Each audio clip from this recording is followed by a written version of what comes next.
All right, everybody, welcome to podcast number 2. Why most people often quit too early. So, there's a lot of different things I would like to discuss.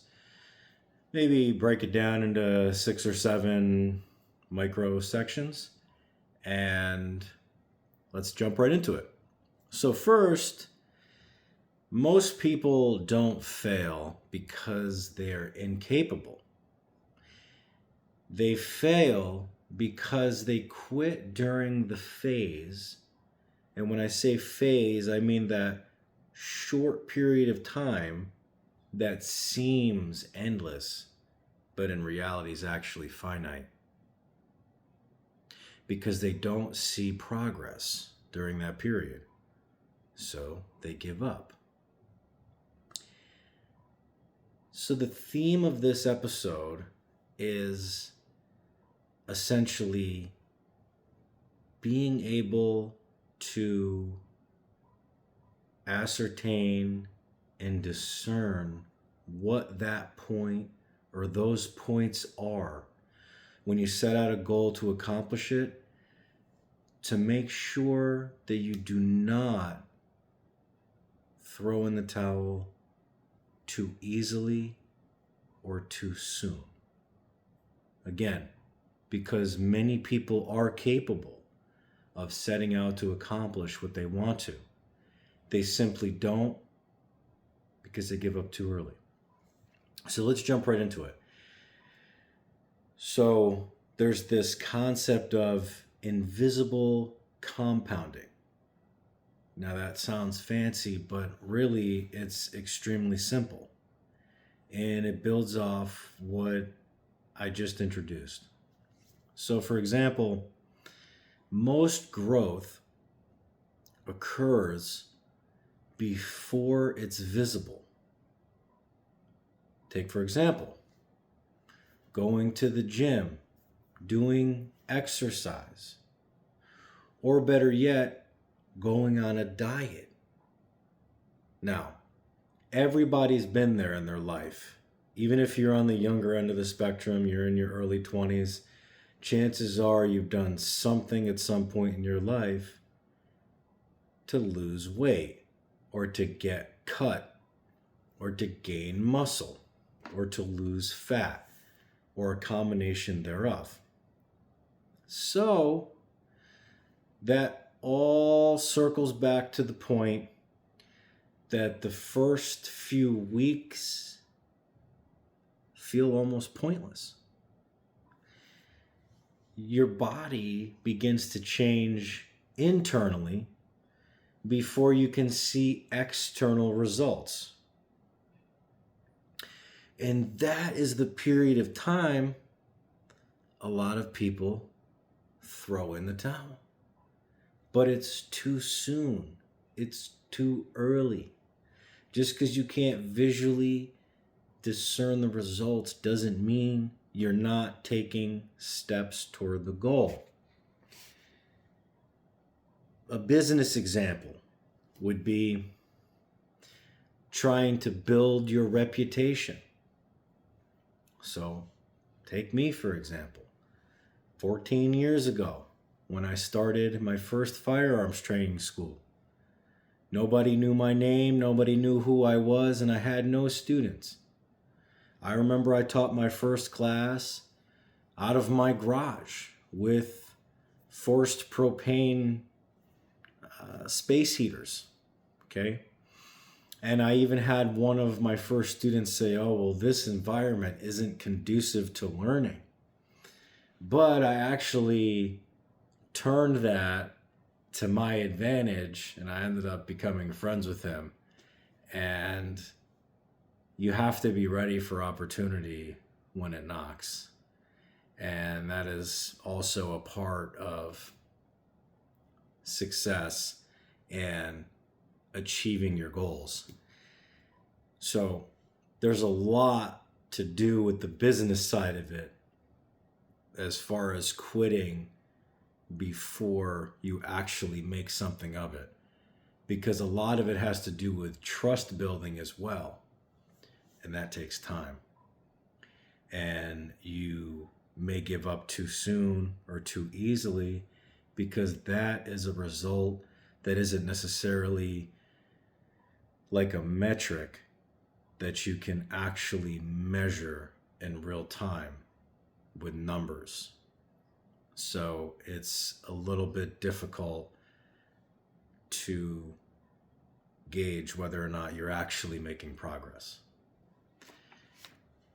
And social media, obviously that takes a while to build. Consistency usually is king, although the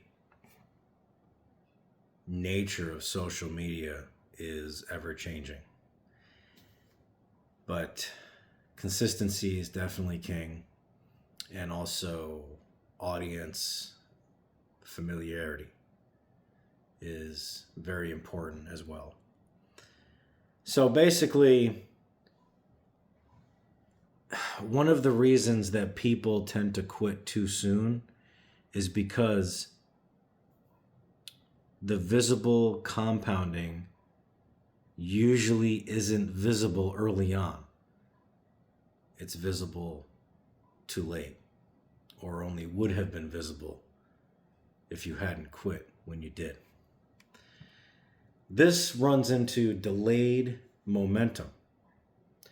So there's this illusion of overnight success now, especially with social media.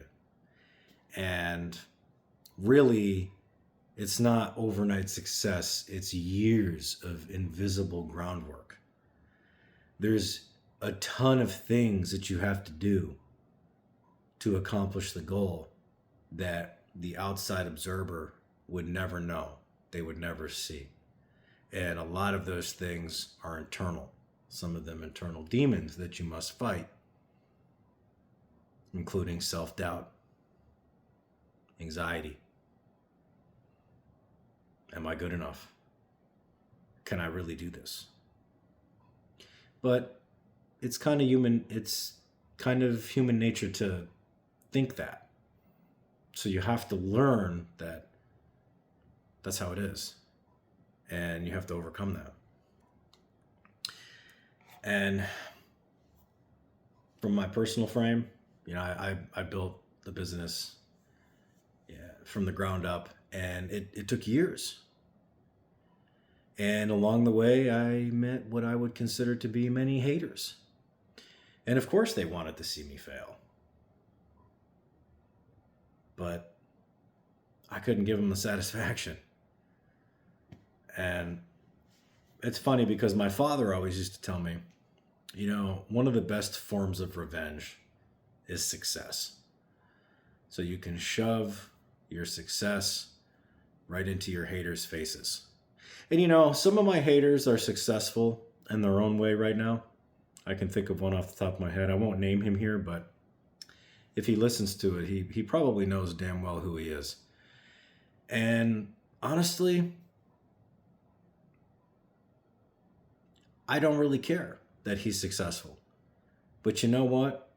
I bet the fact that I'm still standing, and not only standing, but that I have continued to build and grow, I bet that rubs him the wrong way. And that does give me some kind of satisfaction. My point is, I have been dragged on my knees, face down through the ground. And I have still not given up. And of course, I've also written a memoir as well. And if you read it, you'll understand how badly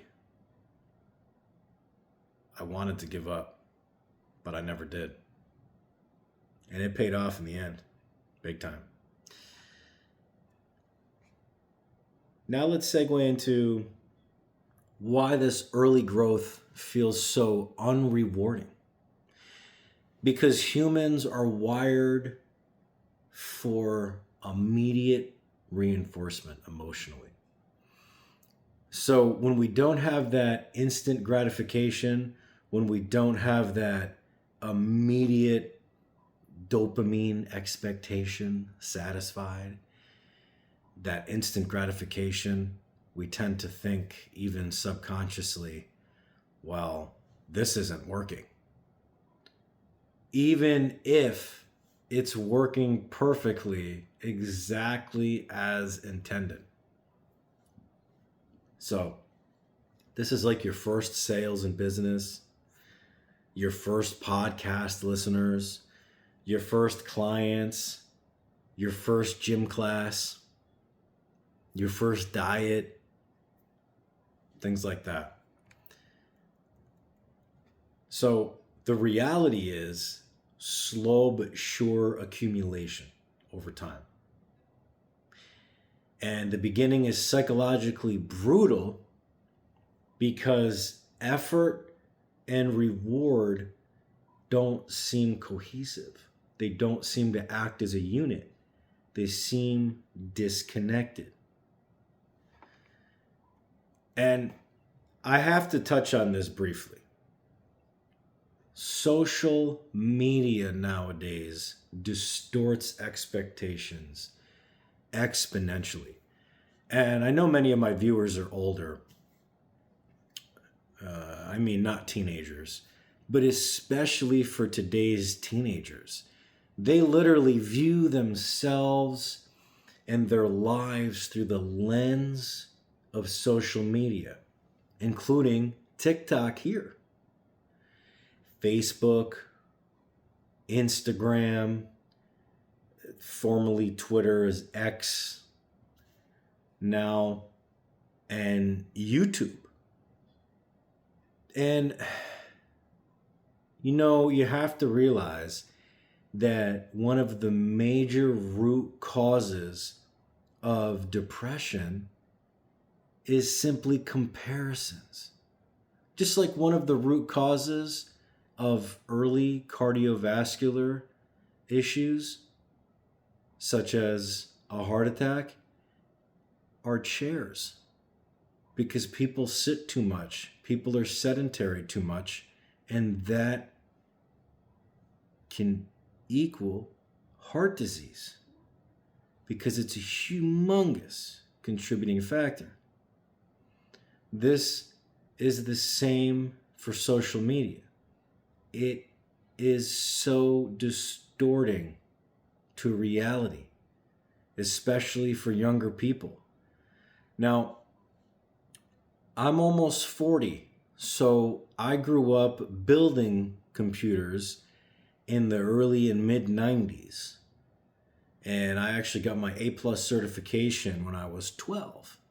I loved building computers. This was the days when you actually had a tower and an actual motherboard, and the monitor was very big and heavy and had the actual tube in the back. Nowadays, it's just very tiny, right? I remember my first computer, for example, had 8 megabytes of RAM. 8 megabytes, upgradable to 16. Now, I don't even think you can get a computer with less than 2 gigabytes. And just to put that in perspective, that's about 500 times more memory. And that doesn't mean hard drive space.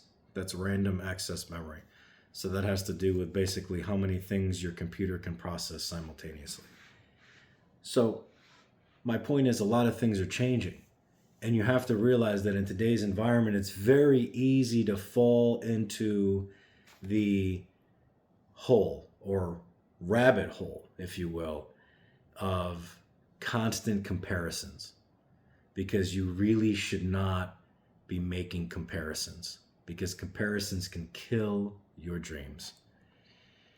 So, social media compresses timelines, it hides processes, and remember that 9 times out of 10, what you see on social media is all the good stuff, not the bad stuff. So, it highlights somebody else's compounding phase, for example. It's not going to highlight the times that they were very close to giving up, or that they did give up and they started again. That's what makes my podcast and my channel so valuable to other people, because I want to share my experiences with you. essentially my fuck ups with you, so that either you can avoid those, or if you do happen to experience them, you don't quit, especially not quit too soon. And there's this emotional wall before a momentum begins to build. So there's like a psychological break point before real traction begins. And that could come from exhaustion, self-doubt, embarrassment, lack of validation, loneliness, questioning identity, or just feeling stupid in general because of what you're seeing other people do, other people not do. And this is where the authenticity really matters. If you really truly believe in yourself, in what you're doing, then you're real and you're authentic to you. And you have to realize that that's all you need. Now, I'm not saying that you shouldn't seek external validation, because you may have an idea. It could be crazy. And maybe it's not something you should pursue.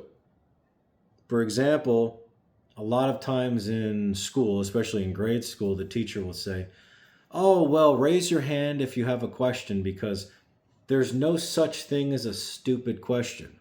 Well, I would tell you right now, there are definitely stupid questions. And any teacher who told you that is lying to you. But again, what society expects doesn't necessarily have to be in line with you being authentic and true to yourself. And if you are authentic and true to yourself, then what you are doing is correct, and you should pursue your dreams and your goals. And you need to be able to identify that point. Do I throw in the towel, or do I keep trudging along? So many of you have probably seen the meme. I'll try to post it up here if I can find it.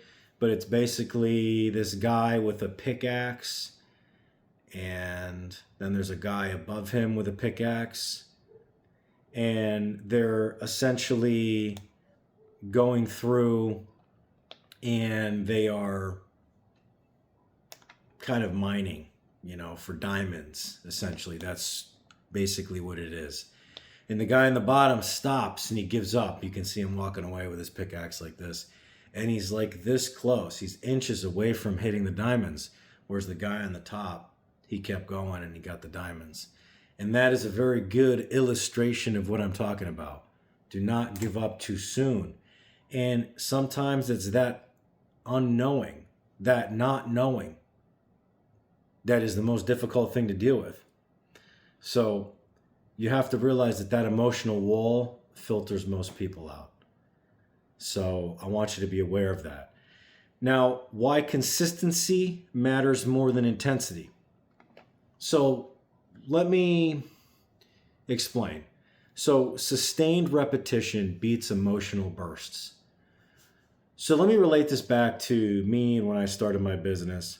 So I was basically doing training, right? And I started training out of my garage because I didn't have a place yet, okay? And eventually, very quickly, I did. And then I expanded. But initially, I was thinking like, I got to post all these classes and I need at least 2 or 3 students here and 2 or 3 students there, and there's different goals, right? Well, I got to pay the bills. I got to keep the lights on, or I want to have a kid. I want to buy another car. I want to do this. I want to do that. So you have all these different goals, right? So this is how much money I need. This is how much money I have. And this is what I need to sustain and maintain. This is what I need to grow. So you can't get stuck emotionally on that burst of emotion. Like, hey, I got to do this, and then I got to do that, and I got to do this, and I got to do it in rapid succession. Because really, success in achieving your goals is literally just sticking to it on a consistent basis. Now, some goals are very short, right? Okay. Some people say, well, I want to just make sure I wake up tomorrow. Okay, that's a goal, right? I want to quit drinking alcohol. I want to stop doing drugs. I want to cut back my carb intake. I want to consume less soda. Okay, those are all legitimate goals. But someone else could have a goal, well, I want to learn how to ride a bike. I want to learn how to ride a motorcycle. I want to learn how to drive an 18-wheeler. I want to learn how to drive an airplane. You see, now, these things are all different progressions. They all have different tracks and they all have different timelines. So when you're going into something initially, you have to realize and you have to delineate that initially. So you need to identify, hey, this goal or these goals I have, realistically, can I accomplish them in a day, a week, a month, a year, or multiple years? And you have to stick with that. So again, consistency matters more than intensity. And you have to realize that intensity will create spikes, but consistency will build the system. And I want to kind of close with real examples from my business and my life. So my business growth. So again, like I said, I started literally in my garage. I posted my first class on the NRA website, and I had 3 students in my first class, and it was a range safety officer class. So I was a chief range safety officer, and I was a certified instructor. And I don't believe at that time I was yet a training counselor. A few months later, I was. My first class, I was just a chief range safety officer, certified NRA firearms instructor. And like I said, I only had 3 students. And I remember, I didn't frame it, I don't have it, but my first check, I remember getting that for $99. And again, that was 14 years ago. And that was it. That was the first dime I ever made teaching. And, when I began to take these instructor training classes in New York, I told the training counselor that was teaching us what I was going to do. I says, I'm actually going to move to Virginia and I'm going to start a firearms training school. And he immediately said, basically, good luck. Everybody's doing it. Well, I wasn't deterred. And I remember within days of getting to Virginia, I started my LLC, eventually converted it into a corporation, and then I started several other businesses as well. So 3 students, that's how it started. 3 students became 30, became 300, became 3,000, okay? But I never gave up. There was also a time, especially during COVID, that was very difficult. But for the security industry, it was actually pretty good. But for the firearms training industry, it was bad, especially because we needed to do training in person, and you could not do that. The training in person was just not allowed. So a lot of businesses failed, and I almost lost the business too.